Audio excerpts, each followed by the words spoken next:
오늘 하나님 말씀은 새롭게 변화받은 삶 계속해서 시리즈를 전하는데 덕의 지식을 더하라 라는 말씀으로 전하도록 하겠습니다.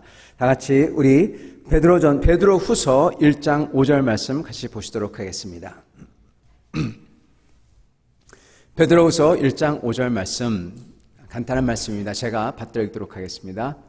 그러므로 너희가 더욱 힘써 너희 믿음의 덕의 지식을. 아멘. 같이 기도하겠습니다. 아버지 하나님 감사합니다. 우리에게 하나님의 살아계심과 하나님께서 역사하시는 그 섭리와 하나님의 사랑을 저희가 알게 하심을 감사합니다. 주님, 오늘 이 말씀을 통해서 저희가 하나님을 어떻게 알 수 있는지, 왜 알아야 하는지, 그리고 하나님을 알 때 어떠한 은혜가 있는지 알기를 소원하오니 오셔서 말씀하여 주시고, 주여 저희가 참으로 저의 믿음에 더욱 힘써 주님을 아는 지식을 더하는 저희 되도록 축복하여 주시옵소서. 예수 그리스도 받들어 기도드리옵나이다. 아멘. 여러분, 저희는 저희 자신을 잘 모릅니다. 이제 보통 이 거울을 보통 많이 보는데, 거울을 볼 때까지는 항상 그렇지만은 저는 제 모습이 이렇다고 생각을 하는데 거울을 보면은 좀 다를 때가 있어요. 그래서 저희는 이렇게 머리를 빗고 뭐 그렇게 하곤 하죠. 우리 자신을 잘 모른다고 했을 때 대부분 경우에 거울을 볼 때마다 참 느끼는 게 있는데, 요즘에 느끼는 건데, 내가 생각했던 모습하고 너무 달라요. 제가 생각했던 모습은 훨씬 더 멋있는 모습인데, 거울을 볼 때마다 거울에 안개가 꼈는지 뭔지 몰라도 좀 달라요. 시간이 가면 갈수록 좀 약간 좀 거울이 안 좋아지는 것 같습니다. 여러분, 이 여자분들은 모르겠어요. 근데 남자분들은 실례합니다. 세속적인 말로 소위 자기 이 잘난 멋에 산다, 그런 말이 있죠, 여러분.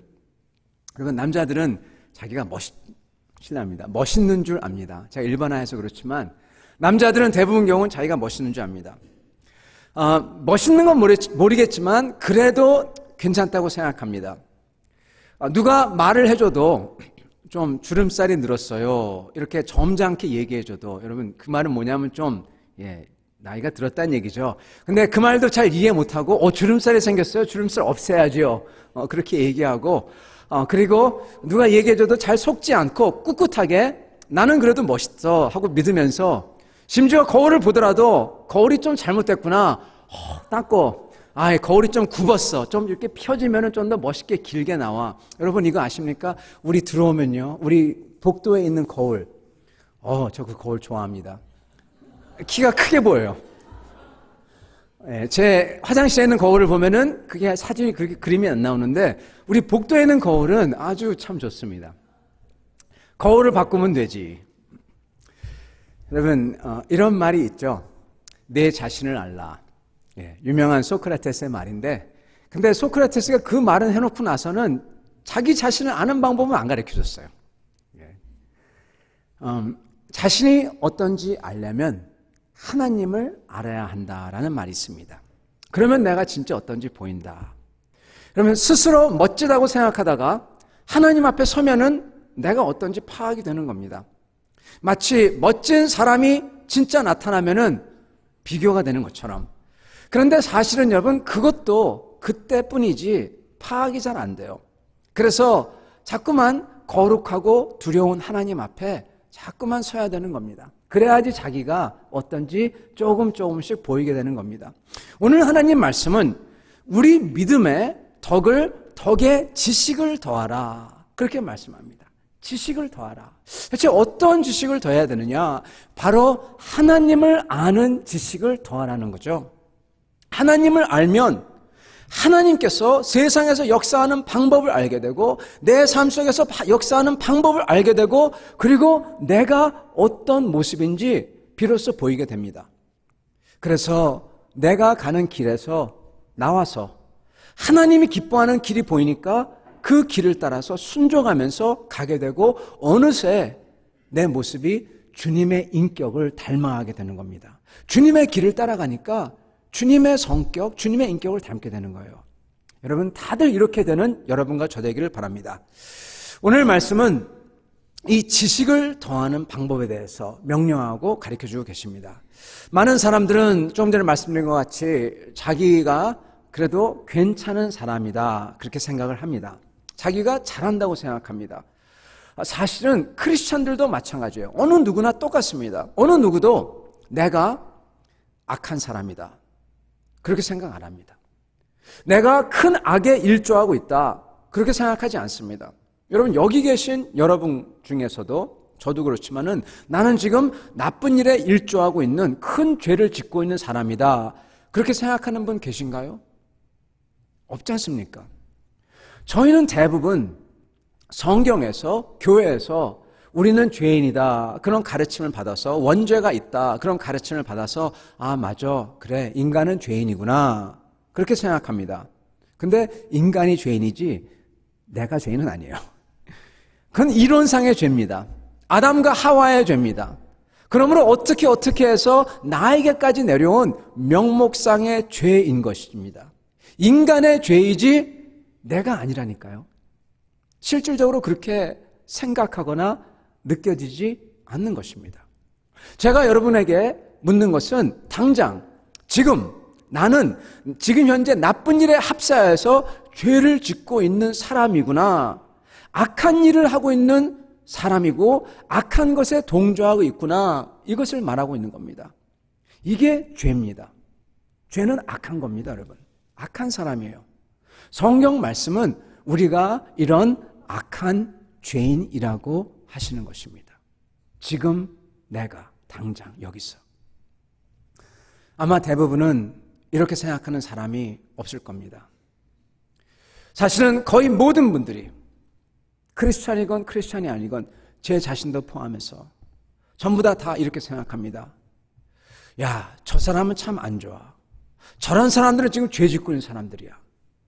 근데 나는 그래도 괜찮은 사람이지. 그래도 비교적 괜찮은 사람이지. 그렇게 생각을 합니다. 여러분, 근데 매우 재미있는 사실이 하나 있어요. 다름이 아니라 여러분과 저, 그래도 사회적으로 볼 때, 도덕적으로 볼 때 그렇게 크게 나쁘지 않은 사람들이 이렇게 생각하는 것뿐만 아니라 아주 악한 죄를 짓고 나쁜 일을 꾸미는 사람들도 똑같이 생각한다는 겁니다. 꼭 자기는 괜찮은 사람이고 자기가 크게 잘못하지 않았다고 생각해요. 흥미로운 사실을 언젠가 발견했는데요. 예전에 이렇게 저희가 이렇게 찾다가 이 지존파에 대해서 읽게 되었습니다. 옛날에 80년대, 90년대였었죠. 80년대는 90년대 기억이 안 나네요. 그때 지존파라고 스스로 자기 자신을 부르면서 아주 정말 천인공노할 끔찍하게 사람들을 죽였던 그러한 사람들이죠. 그리고 심지어 잡은 사람들의 인육마저도 먹었던 사람들입니다. 정말 희대의 살인마들이었어요. 그들은 자기들이 죄를 졌지만 그러나 그것을 상쇄하는 의를 했다고 생각했습니다. 그들은 자신을 소위 가진 자를 심판하는 정의의 사도, 그렇게 생각했다고 합니다. 아니, 가진 게 뭐가 죄입니까? 그것도 그렇지만은 여하튼 그들을 심판하는 정의의 사도로 생각했대요. 희대의 살인마도 우리하고 똑같이 생각한다는 겁니다. 사실은 살인마가 흥미롭게도 우리하고 똑같이 생각한다는 게 아니라, 그들도 괜찮다고 생각한다는 게 아니라, 사실은 여러분, 우리도 희대의 살인마와 똑같은 생각을 한다는 것입니다. 안 다르고 어다른데 다르죠? 그들이 자기가 옳다고 생각하는 게 흥미롭다는 게 아니라 우리도 살인마와 똑같은 생각을 한다는 것입니다. 우리가 죄인인 증거입니다. 사실 모든 사람은 죄를 지을 때 내 잘못인데 많은 경우에 남에게, 다른 것에게 탓하고 책임을 전가합니다. 그리고 앙심을 품습니다. 앙심을 품을 이유가 없는데 원래 자기 잘못인데 앙심을 품어요. 자기의 잘못은 작은 티끌로 생각하고 남의 잘못에 대해서는 산만큼 봐요. 그러면서 용서하지 못합니다. 분노함으로써 마음속에서 살인을 저지르고 사단처럼 거짓으로 속여서 말을 합니다. 여러분, 이때 대부분의 사람들은요, 이게 하나님 앞에서 영생을 잃을 수도 있는 큰 죄인지 모르고, 또한 안다고 하더라도 이렇게 큰 죄를 짓는 사람들은 자기는 아주 정당한 이유가 있어서 그렇게 하고 있다고 스스로 생각을 합니다. 살인마와 똑같다니까요. 결과적으로 우리는 전부 다 내가 잘한다고, 즉 실제로는 죄가 없고 명목상의 죄는 있지만 실제로는 죄가 별로 없고 죄인이 아니라고 생각하고 저지르고 있는 죄도 전부 다 정당성을 만들어 놔요. 즉 스스로에게 면죄부를 발행합니다. 저희는 다 지식이 없는 자들이며 전부 다 하나님을 잘 모르는 사람인 것입니다. 여러분, 어떤 분들은 이렇게 죄를 강조하는 게 별로 안 좋지 않냐, 그렇게 말을 하죠. 자존감을 떨어뜨린다, 인간이 할 수 있는 그 큰 꿈을 짓밟는다, 그러한 이야기를 하는 인본주의자적인 생각을 하는 분들이 계십니다. 근데 여러분, 죄인 된 것을 애써 부인하는 것 자체가 사실은 진실을 회피하는 거죠. 그게 거짓된 겁니다. 그리고 사실은 내가 악인이라는 것을 철저하게 느낄 때, 그때서야 참되게 진실되게 겸손할 수 있습니다. 참되게 진실되게 겸손할 수 있다니까요. 그때가 아니면 겸손해질 수가 없어요. 그리고 여러분, 겸손은 주님의 선하심과 거룩하심과 사랑을 배워갈 수 있는 첫 관문입니다. 그걸 통과해야지만 배워갈 수가 있어요. 성경에도 그러죠. 여호와를 경외함이 지식의 근본이거늘. 여러분, 그렇게 주님을 두려워하고 내가 죄인 된 것을 처절하게 느껴야지 겸손하게 배워나갈 수가 있다는 겁니다. 요한 칼빈의 말에 내가 이 세상 속에서 누구인지, 그리고 내 모습이 과연 어떤지 정말 알려면 하나님을 알아야 한다, 그 말씀을 하셨습니다. 정말 진리입니다. 참되고 거룩한 하나님의 거룩하고 선하신 인격, 그분의 기준, 그분의 법, 그분이 행하는 방법, 이걸 알게 되면요, 하나님의 인격이 보이니까 내가 누군지, 내가 어떤 모습인지 보인다는 겁니다. 그때까지는 안 보여요. 괜찮다고 생각해요. 하나님의 기준과 법이 보이니까 내가 지금 뭘 하고 있으며 내가 어떤 상태인지 알 수 있다는 거예요. 하나님을 알게 되면은 거기다 하나 더해지는 게 있습니다.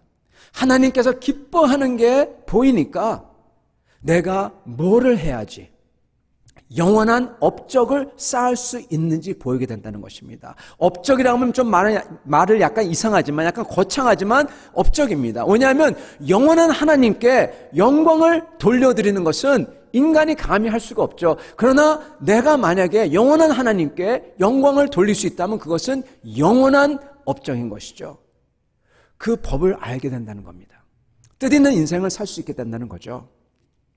오늘 베드로 사도께서 그런즉 너희가 더욱 힘써 너희 믿음의 지식을 더하라, 그렇게 말씀하시는 겁니다. 이 말씀은 바로 하나님을 아는 지식, 그러므로 내 자신을 알게 되는 지식, 이것을 가지라는 겁니다.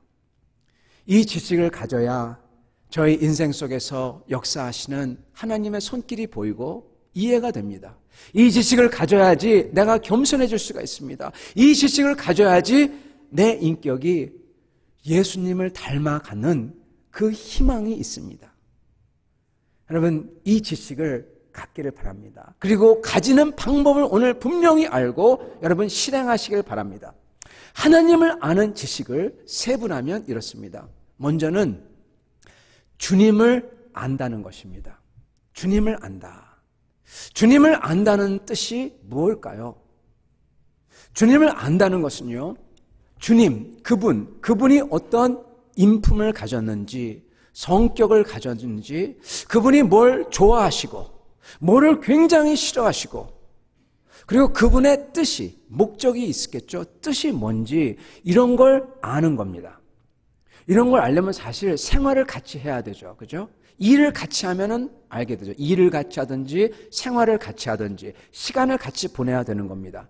그렇기 때문에 주님을 안다 그랬을 때는 주님과 시간을 보내면서 주님의 인품과 성격과 그분의 모든 것을 알아가는 거죠. 근데 이 중에서 여러분 굉장히 중요한 게 하나 있는데, 그리고 많은 경우에 현 세대에서 놓치는 게 있는데 바로 이것입니다. 주님이 모든 인격과 성품 이런 것 중에서 먼저 뭐를 알아야 되냐? 바로 주님이 누군지 여러분 알아야 된다는 것입니다. 영어로 얘기하면요, what 이겠죠. who도 되지만은, 여러분 who are you? 그러면은 당신은 누굽니까? 그러면은 나는 내 이름은 뭐뭐입니다 이렇게 얘기합니다. 근데 what are you? 당신은 뭡니까? 그러면은 보통 자기 자신의 뭐를 하는지 어떤 아이덴티티를 얘기합니다. 여러분 우리 21세기 사는 사람들은 who에는 익숙해져 있는데 what은 별로 익숙해 있지 않아요. 주님의 인격, 성품 이런 건 많이 얘기하는데 주님이 무엇인지는 얘기를 안 합니다. 여러분 주님의 인격, 성품을 가졌는지 알지만은 또한 중요한 게 주님의 지위와 권세와 위치를 분명히 알아야 된다는 것입니다. 아담과 하와가 타락한 이유가 뭐냐? 주님의 위치와 권세와 지위를 망각했기에 타락을 해버리는 거죠. 나도 하나님과 같이 될 수 있어. 그거죠. 여러분 우리 주님의 권세, 지위, 위치를 저희가 먼저, 그 무엇보다 그걸 먼저 알아야 됩니다. 그래야 주님을 두려워할 수가 있어요. 그리고 주님을 두려워하는 것이 모든 지혜의 근본인 것입니다. 여러분 이 21세기에는요, 현대는 지위, 거기서 나오는 권위, 이것을 굉장히 싫어합니다. 권위주의적이라는 단어가 있잖아요. 그리고 이것은 좋은 단어가 아닙니다. 그것을 싫어하거든지 그것을 굉장히 우습게 여기는, 그렇게 만드는 세대입니다. 그러나 하나님의 권위를 인정하지 않을 때 사람은 불행해집니다. 아니 하나님뿐만 아니라 하나님이 주신 올바른 권위들을 인정하지 않을 때 그의 삶들은 다 불행해집니다. 예를 들어서 어떤 자녀들은요, 부모들에게 입은 어떤 상처인지는 몰라도 부모의 권위 그러면은 굉장히, 아주 굉장히 싫어하는 사람들이 있습니다. 아버지란 말을 들어도 굉장히 막 그냥 싫어하는 사람이 있어요. 어떤 분은 정말 알레르기 반응을 일으키는 분들이 계십니다. 근데 유아교육 교수님의 말에 따르면은 부모의 권위가 굉장히 중요하대요. 왜냐하면 부모의 권위는 스트럭처, 구조와 뼈대를 그 아이의 삶에 준다고 합니다. 아이는 그 스트럭처가, 구조와 뼈대가 필요하대요. 바운다리가 필요하답니다. 그거를 안 줄 때 아이가 그것을 아주 갈급해 한답니다. 그것을 줄 사람들을 찾는데요. 친구에게 가서 그 스트럭처를 찾고 뼈대를 찾고 삶에서 목표를 찾는다고 합니다. 그래서 일탈하게 되고 나쁜 길에 빠지게 된다는 거죠. 여러분 그러한 스트럭처를 주지 않을 때 자녀들은 방황하게 됩니다. 여러분 권위에 대해 그렇게 알레르기적으로 반응하는 사람들은 그들의 삶은 그렇기 때문에 불행해집니다. 심지어 결혼에서도 부부간에 이 권위에 대해서 너무나 그런 사람들은 문제가 많이 생겨요. 부부의 서로 간의 권위를 인정해 주지 못하기 때문에 자녀 교육도 시키기 힘듭니다. 부모의 권위가 보호하면서 가르쳐 주는데 그게 없으니 자녀들이 방황할 수밖에요. 일부러 탈권위하고 싶어 하니까 서구에서는 60년대, 70년대 유행하던 모습이었죠. 스트럭처가 없어서 방황했던 모습. 여러분, 주님께서 주님의 권위로서 저에게 다가오십니다. 이 권위가 있어야지 저에게는 스트럭처가 있고 거기에 저희의 안정과 평강과 거기에 저희가 어떠한 무엇을 해야 될지 아는 그러한 게 생기는 것입니다. 이 주님의 절대적인 권위는요, 곧 주님의 말씀의 권위입니다. 주님을 알려면 주님의 권위와 위치를 인정하고 그리고 그분을 두려워하려면요, 주님의 말씀의 절대적인 권위를 알고 인정하고 나가야 된다는 것입니다. 우리가 주님을 우리의 삶의 절대적인 주로 모신다는 말은 곧 하나님의 말씀인 성경 말씀을 우리의 삶의 절대적인 법도로 받아들인다는 것입니다. 그때서야 비로소 우리 삶에는 스트럭처가 생기고 방황하지 않게 되는 거예요. 여러분, 십계명이 없는 삶 한번 생각이나 해보셨는지요? 여러분, 방황하게 됩니다. 무엇이 옳고 그른지 모릅니다. 참 아주 어려운 인생을 살게 되는 거죠. 하나님의 말씀의 권위를 인정하는 삶에게는 여러분 가는 길이 보이고 거기에는 그러므로 평화가 있는 것이죠. 자유가 있는 것입니다. 그 안에서. 여러분 우리가 주님을 알려면 주님의 성품, 주님이 우리에게 말씀하신 것 그런 걸 알려면은 주님의 말씀을 알아야 되고 그리고 그 주님의 말씀 중에서 가장 중요한 것을 알아야 됩니다. 주님의 말씀은 여러분 다 분류하면은 세 가지로 떨어집니다. 첫째는 주님의 약속. 주님께서 약속을 해주세요. 우리에게 약속을 주십니다. 힘들고 타락한 우리에게 희망을 주는 약속을 주세요. 두 번째는 주님의 뜻. 주님이 뭘 뜻하시는지 알려주세요. 이게 곧 주님의 명령이죠.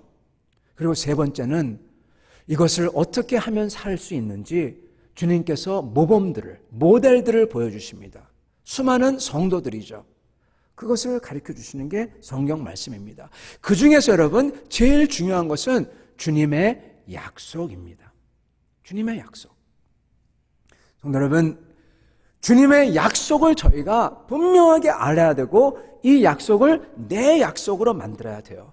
왜냐하면은 이 약속을 정말 꽉 믿고 그리고 이것을 정말 꽉 붙잡으면은 어떤 일이 있더라도 못 이길 게 없고 낙심할 게 없습니다.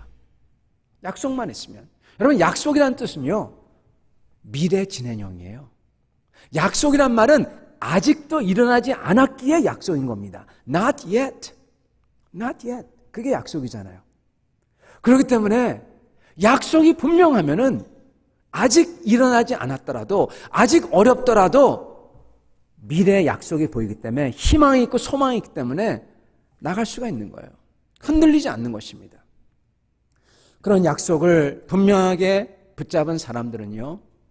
이 약속이 먼 미래가 아니에요. 약속을 확실하게 붙잡으면 어떤 일을 하냐? 하나님이 그 약속을 완전히 이루시겠다는 것을 삶의 중간에 보여주십니다. 이런 것과 비슷합니다. 아버지가 아들에게, 이 아들이 하도 놀고 그래서 아버지가 아들에게 네가 공부를 열심히 해서 잘해서 이번 기말고사에, 이번 학기에 성적을 잘 받아오면은 아빠가 네가 제일 좋아하던 그것을 사줄게. 예를 들어서 아들이 원하는 게 모형 비행기였어요. RC plane, 이 model plane이죠. 그걸 원했어요. 아버지가 그걸 사준다고 합니다. 약속을 합니다.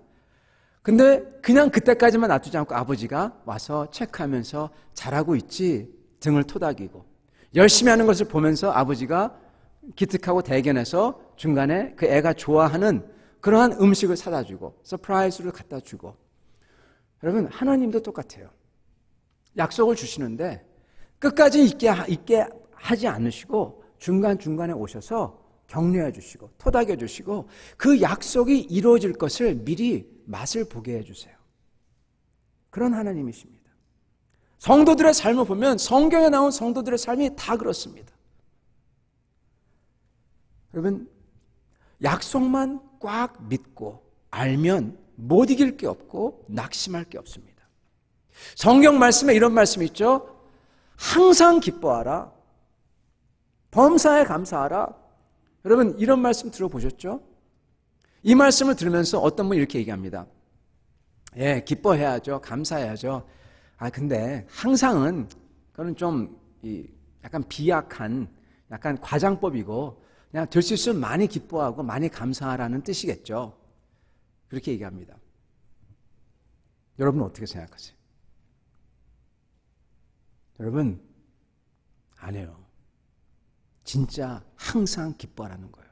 진짜 모든 거에 감사하는 거예요. Every 하나도 빠지지 않고 기뻐할 수 있다는 겁니다.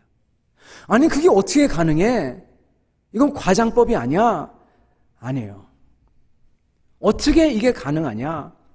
약속만 꽉 믿고 알면 됩니다. 약속만 꽉 믿으면요 못 기뻐할 게 없어요. 감사 못할 게 없어요. 약속만 붙잡고 있으면 항상 기뻐요. 약속을 향해서 가는 게 보이니까 감사할 수가 있는 것입니다.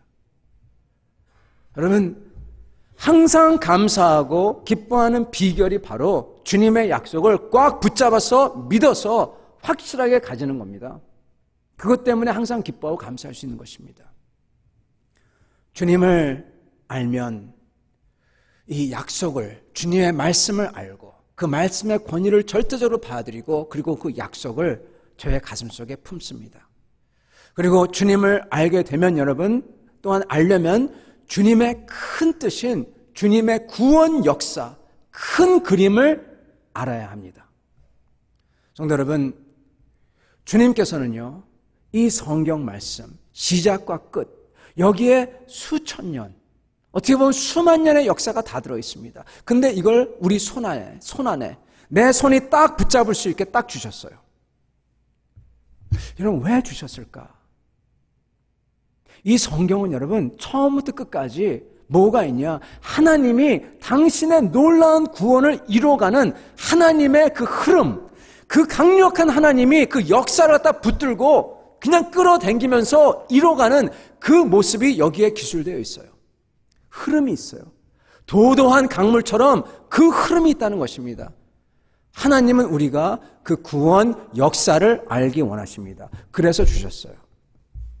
우리는 유한한 존재입니다. 우리는 유한한 존재예요. 고작해야 100 몇십 년, 120년, 그것밖에 못 사는 존재입니다.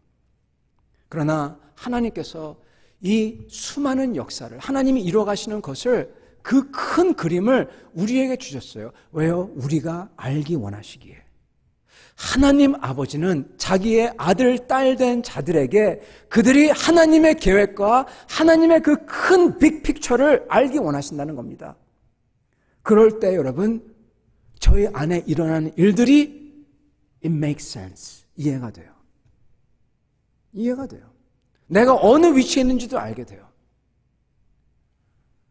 여러분, 주님께서 그려주는 그 큰 빅픽처를 알 때 저희는 지엽적인 것 가지고 힘들어하지 않습니다.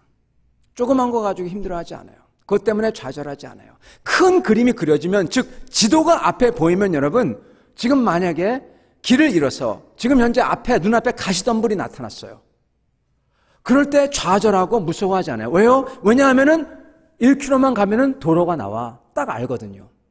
그러니까 좌절하지 않아요. 무서워하지 않아요. 그러나 만약에 지도가 없이 산속에서 길을 잃고 그 앞에 가시덤불이 쫙 펼쳐졌다고 칩시다. 해는 넘어가고 얼마나 공포스럽겠습니까? 얼마나 무섭겠습니까? 좌절할 것입니다. 주님은 저희에게 주님의 구원 역사를 알기 원하십니다. 주님이 어디를 어떻게 이끌고 가시는지 알기 원하세요. 그리고 그 아는 방법을 주셨습니다. 바로 성경을 주셨습니다. 주님을 아는 방법은 주님의 권위와 주님의 그 권세와 주님의 인품과 주님의 계획, 뜻을 아는 방법은 성경을 읽는 도리밖에 없습니다. 여러분, 성경을 읽으셔야 합니다.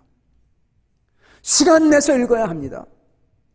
시간 뚝 떨어지지 않습니다. 시간을 내서 읽어야 됩니다. 여러분, 줄 쳐가면서 읽어야 됩니다. 어떻게 읽느냐가 중요해요. 그냥 쓰는 게 아니라 정말 알려고, 정말 알아가려고 읽어야 된다는 것입니다. 생각하며 읽으면서 주님께 물어가며 읽어야 합니다. 옆에 써가면서 읽어야 합니다. 그리고 거기서 그치지 않고 그 말씀을 깊이 생각하며 묵상해야 합니다. 그리고 읽을 때마다, 읽는 것을 끝날 때마다 읽었던 본문의 구절 하나를, 그것을 붙잡고 그것을 외우고, 제가 외운다는 말을 하겠습니다. 사실은 마음속에 품는 거예요. 마음속에 품고 그것을 반복해서, 계속 반복해서 그 약속의 말씀을 반복해서, 하나님이 준 약속이니까, 나에게 준 약속이니까, 아니면 명령이니까 그걸 내 가슴속에 품고 간직하고 그것을 생각하면서 사는 겁니다.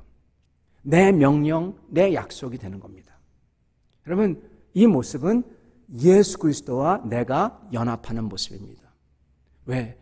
예수님이 말씀이기에, 태초에 말씀이 계시니라. 말씀이 육신이 되매 말씀과 내가 연합하는 거예요. 예수와 내가 연합하는 겁니다. 어떻게 해요? 말씀을 가슴에 품을 때. 성도 여러분, 지금도 성경 읽기가 이 주보에 나옵니다. 성경 읽을 수 있는 기회가 있습니다. 4월 달부터는 성경의 파노라마 저녁 때 할 겁니다. 그래서 성경을 관통해서 성경에 대체 무엇을 얘기하나 같이 배울 겁니다. 구약 성경을 통독할 겁니다. 일주일 동안. 그러면서 가정 예배를 들으면서 성경 읽기를 하고, 그리고 5월 말에는 성경 퀴즈 대회를 가질 겁니다. 성경을 많이 읽어야 되겠길래. 여러분, 지금부터 성경을 열심히 조용히 묵상하면서 읽으시고 그 느끼신 것을 계속 기록하면서 읽으시길 바랍니다. 지금부터 말씀을 품고 사시길 바랍니다. 성경을 안 읽고 묵상하지 아니하고서는요, 하나님을 알아갈 수가 없습니다. 제가 언젠가 그 모슬렘권에 선교사로 계셨던 분과 대화를 한 적이 있어요. 그분이 이렇게 말씀합니다. 모슬렘 사람들이요, 성경을 못 읽고 안 읽어서 그렇지 한번 읽기만 하면은 그냥 푹 빠져든대요. 왜냐하면 성경에 나오는 그 이야기와 그 나가는 흐름과 그 내용이 너무너무나 그 코란에서 찾을 수 없는 그 깊이와 그 흐름과 그게 있기 때문에 완전히 푹 빠져든다고 합니다. 그래서 그분이 하신 말씀이, 자기는 확신하건대 모든 사람이, 모슬렘도 마찬가지고, 성경을 붙잡고 진지하게 정말 읽을 수만 있다면 다 주님을 알 거다, 그렇게 얘기합니다. 근데 그걸 못 읽게 방해를 하죠. 그만큼 성경이 저에게 영향을 끼친다는 것입니다. 여러분, 성경을 안 읽고는 하나님을 알아갈 수가 없어요. 그리고 정말 큰 위험이 하나 있는데요, 성경을 안 읽고 교회만 나오시는 분들에게 큰 위험이 도사리고 있습니다. 바로 이겁니다. 여러분, 혹시 영어에서 familiarity breeds contempt라는 말 들어보셨나요? 익숙함이 미움을 만들어낸다라는 뜻입니다. 이게 뭐냐면, 여러분, 자꾸만 얼굴을 보다 보면은 사랑하게 돼야 되는데 미워진다는 얘기입니다. 여러분, 저희가 그래서 교회에서 저희가 서로 사랑할 때도 여러분, 너무 익숙해요. 무슨 얘기냐면은 너무나 친해져가지고 존중하지 않고 그냥 반말을 쓰거나 오빠 언니 막 그러거나 야 그러거나, 여러분, 그러면 안 됩니다. 그거 안 좋습니다. Familiarity breeds contempt. 저희가 될 수 있으면은 존중해주고, 1대1은 괜찮아요. 어떻게든 상관없어요. 그거는 개인적인 일이니까. 그렇지만 다른 사람이 한 명이 있는 순간, 3명이 되는 순간, 그건 여러분 개인이 아닙니다. 그건 공적입니다. 사회입니다. 그때는 저희가 항상 존중, 존칭, 그리고 저희가 잘 대해드려야 될 것입니다. 여러분, 그런 말이 있어요. 그런 말이 있는데 이게 무슨 얘기냐? 진짜 알아가고 진짜 공유하고 마음을 같이 공유하지 못하면서 겉으로 알아갈 때 사랑이 아니라 미움이 생긴다는 거예요. 이게 무슨 말이냐면요, 교회에 계속 나옵니다. 교회에 계속 나옵니다. 근데 성경을 읽어서, 거기서 조용하게 읽어서 거기서 하나님을 만나고 말씀을 통해서 감동을 받고 주님을 만나는 일은 없어요. 그런 분들에게는 어떠한 위험이 있냐? 하나님이 사랑스럽게 되는 게 아니라 contempt, 하나님이 싫어지게 돼요. 그런 역사가 있습니다. 시간을 지날수록 교회 다니는 횟수는 많지만 주님의 말씀을 정말 거기서 은혜를 못 받아서 주님의 성격과 뜻을 전혀 모르는 사람들은 교회의 사역을 방해하면 방해했지 주님을 도울 수가 없습니다. 그렇게 될 가능성이 높아집니다.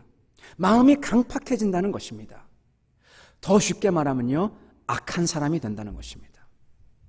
알면서도 감동이 없고, 알면서도 주님을 알면서도 주님의 길을 하고 싶지 않고 열심을 내고 싶지 않고, 얼마나 위험합니까? 여러분, 영생이 걸려 있어요. 그것은 주님을 더 이상 사랑하는 마음이 없어졌기 때문에. 우리는 하나님 앞에서 악한 사람이 되지 않기 위해서라도요, 하나님을 알아가기 위해서라도 주님의 말씀을 열심으로 읽고 겸손하게 받는 습관을 가져야 되고 결단을 해야 할 것입니다. 그런 결단을 하는 여러분 되기를 간절히 바랍니다. 여러분, 이렇게 성경을 읽으면서 묵상하면서 내 자신을 비춰보고 회개하고 결단하면서 또한 약속을 깊이 품고 감사하고 기뻐하면서 살 때요, 이때 저절로 일어나는 게 있습니다. 저절로 일어나는 게 있어요.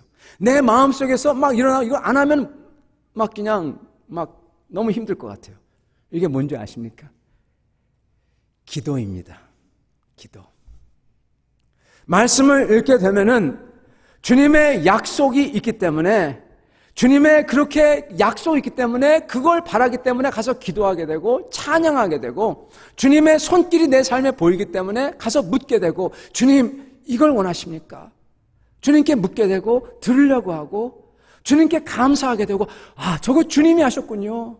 저렇게 주님이 하셨군요. 주님께 감사하게 되고 다른 성도들을 위해서 기도하게 되고, 이게 나오게 되는 겁니다. 주님을 아니까, 주님이 하는 방법을 아니까. 여러분, 하나님께 말하지 않고는 못 배겨요. 그래서 주님을 더 만나려고 작정하고 주님 앞에 나와 기도하고, 주님을 적어도 내가 충분하게 만날 때까지 정말 모든 거 다 제쳐놓고 막 기도하는 겁니다. 그래서 여러분, 주님 말씀을 묵상하며 주님을 만나서 말씀 듣고 말씀을 드리고 그걸 원하고 기도하는 사람들이 진짜 주님을 알게 되는 것입니다. 여러분, 끝으로는 주님을 안다고 했을 때 주님의 그 지위와 주님의 인품과 그것도 알지만은 또한 알아야 되는 것은 주님께서 일하시는 방법을 아는 것입니다. 그것을 알아야 됩니다. 주님 말씀을 읽으면서 묵상하는 사람들에게 덤으로 일어나는 게 바로 이거예요. 주님이 역사하는 법이 눈에 들어와요.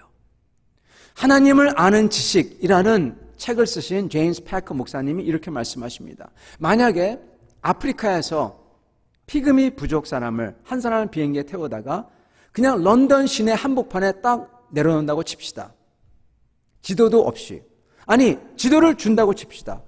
지도가 있더라도 전혀 그걸 보고 알지 못하는 이에게 길을 찾아가라 하면 이게 얼마나 두렵고 공포스러운 일일까요?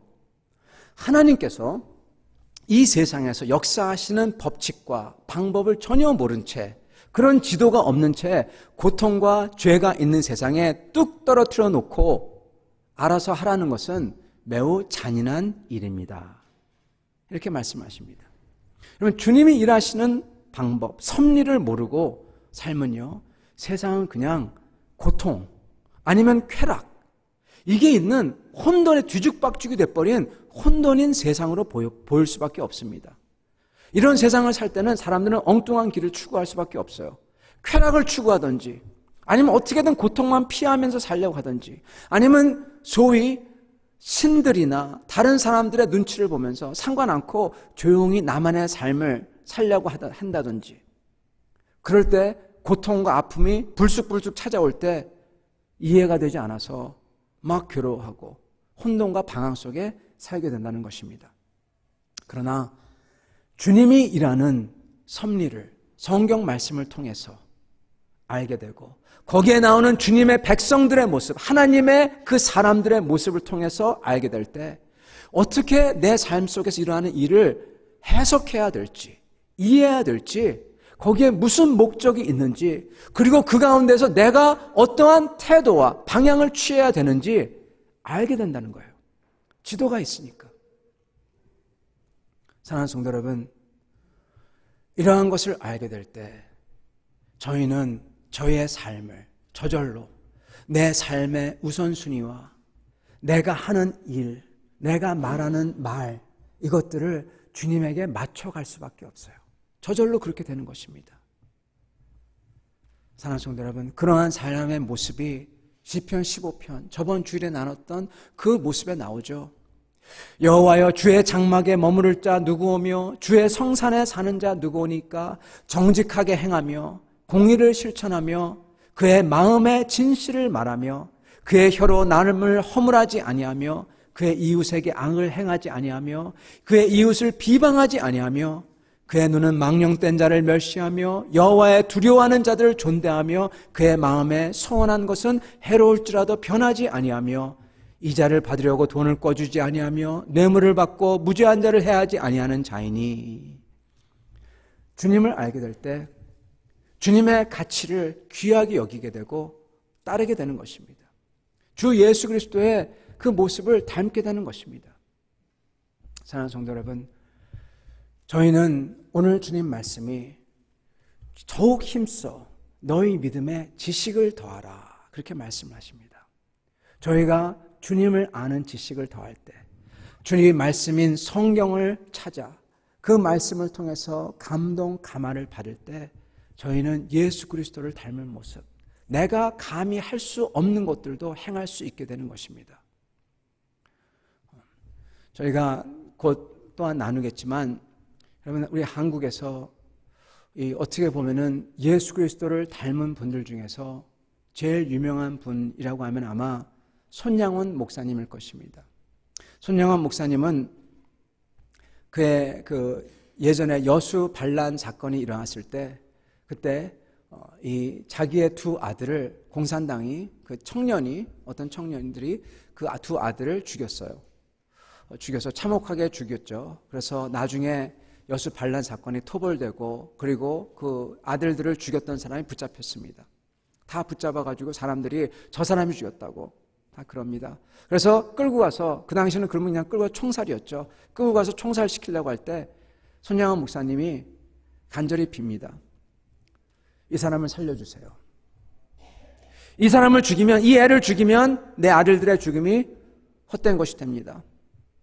이 아이를 살려주십시오. 살려주시면 내가 이 아이를 회개시켜서 내 아들로 삼고 사람 되게 하겠습니다.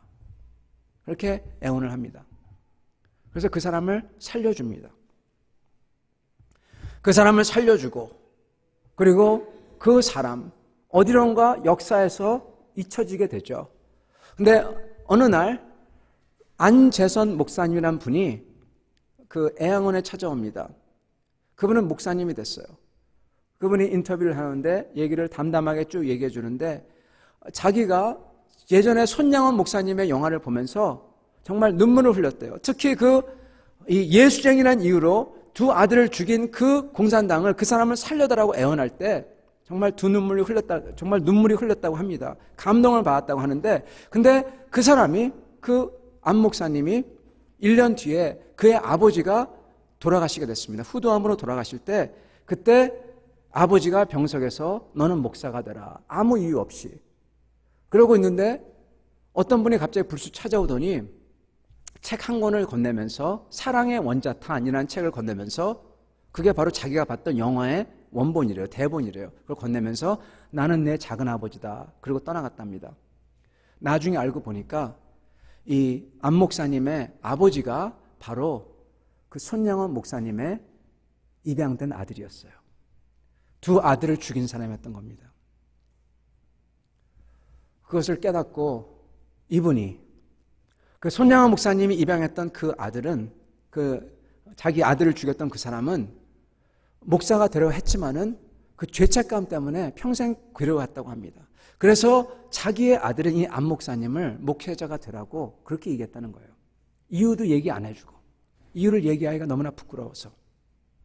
그러시면서 하신 말씀이, 나중에 얘기하니까 자기 아버지가 하는 말이, 손양원 목사님께서 같이 얼굴을 맞대고 식사할 때 자기 아들들을 죽인 그 사람을 놓고 같은 식탁에 앉아서 아들이라고 하면서 식사를 할 때 아버지가 하는 그 손양원 목사님 하는 말이, 돌멩이가 넘어가는 것 같다고 했다고 합니다. 그런데도 불구하고 손양원 목사님은 이들을 아들로 삼아서 예수를 믿게끔 하고 회개시키고, 그리고 이분을 통해서, 그리고 그분의 아들을 통해서 하나님의 일을 이루어갔다는 것입니다. 여러분, 이해하기 힘들죠. 하기 힘들죠.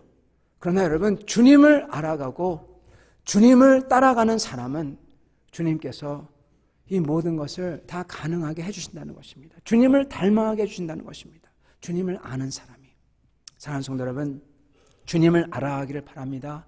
저희는 그에 비하면 아직도 머나, 그러나 저희가 주님을 알기를 원하고, 주님의 약속을 품고 살아가고, 주님의 그 말씀으로 내 삶을 해석하고 이해하고, 그리고 주님을 따라갈 때 어느새 저의 모습도 주 예수를 닮은 모습으로 조금씩 바뀔 것입니다.